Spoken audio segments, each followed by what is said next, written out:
India won the T20I series against England 2-1, and it could have been 3-0 thanks to one Suryakumar Yadav, who played one of the most masterful T20I knocks ever.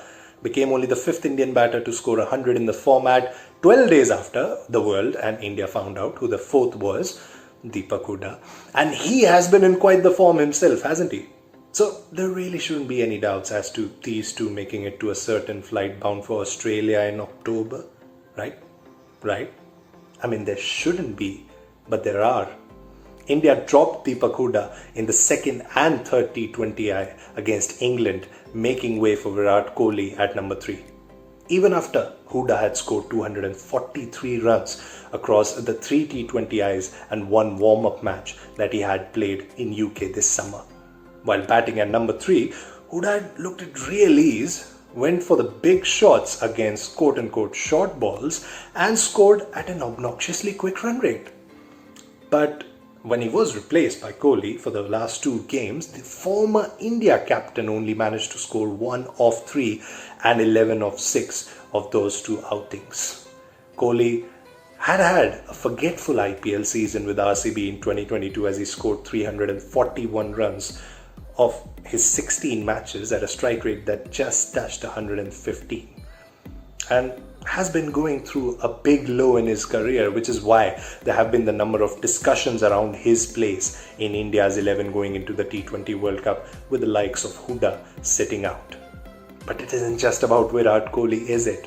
India also looked to have shown interest around their policies for the opener spot. The introduction of Rishabh Pant, the opener, wasn't just about finding another spot for India's first choice keeper batter in their batting order.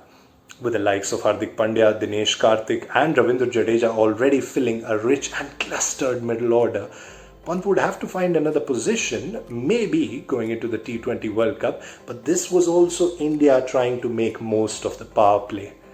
The very idea of Pant's style of cricket in the first 6 overs with just 2 fielders outside the 30-yard circle sounds delicious, and it looked delicious as well in that second T20 against England when Pant, along with his India captain Rohit Sharma, propelled the score to almost 50 in the first 5 overs.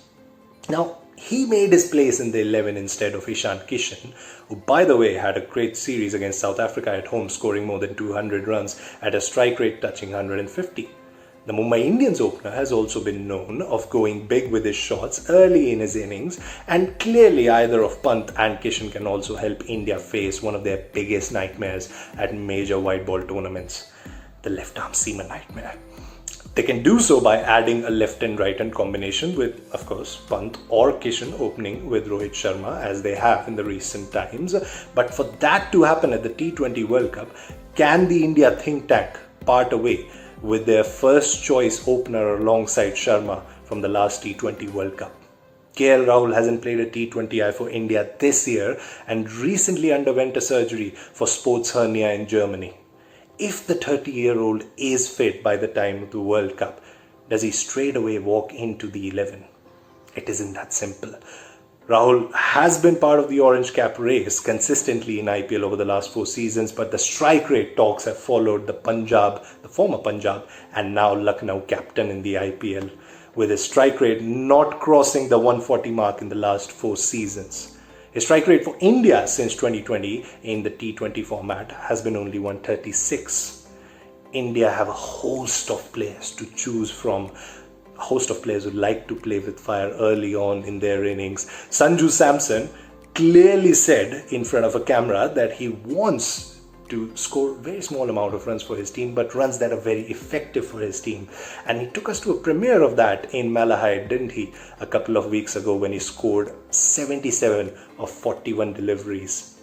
Or for that matter, Prithvi Shaw, who isn't part of the discussions going into the T20 World Cup, but was the best Indian opener in IPL in 2022 as he scored over 9 runs per over in the power play phase of the game.